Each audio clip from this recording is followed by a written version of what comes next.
বন্ধুরা দেখেন পাহাড়ের মধ্যে কি পরিমাণ জাফল ধরে আছে এবং দেখেন মাটির মধ্যে কি পরিমাণ পড়ে আছে। আমি এদিকে যাচ্ছিলাম এবং আমার মনে হলো যে না আমি একটা ভিডিও করি, কারণ হচ্ছে এত দুর্গম এলাকা, খুবই দুর্গম এলাকা, কিন্তু এখানে কিন্তু আপেলের কিন্তু অভাব নাই এবং মাটির নিচে কি পরিমাণ যে পড়ে আছে বোঝা বড় দায়। এবং এটা হচ্ছে সম্পূর্ণ হচ্ছে একটা পাহাড়ি এলাকা এবং মানুষ বলতে এখানে নাই। দেখেন আমি প্রচণ্ড রোদের মধ্যে আমি আসছি, আর হচ্ছে প্রত্যেকটা জায়গায় কিন্তু আপেল এখানে ধরে আছে, খাওয়ার মতো লোক নাই। আমি আগেই বলছি দেখেন এইগুলো সম্পূর্ণটা হচ্ছে একটা পাহাড়ের মধ্যে গাছ দেখতে পাচ্ছেন এবং কি পরিমাণ যে ধরে আছে আপেল, কিন্তু লোক সংখ্যক নাই।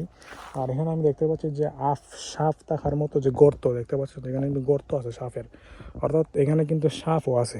তারপর আমি যাচ্ছি দেখানোর জন্য, শুধুমাত্র চলে যাব, আর রিস্ক তো অবশ্যই আছে। আর এই দেখেন কি পরিমাণ যে আপেল আছে।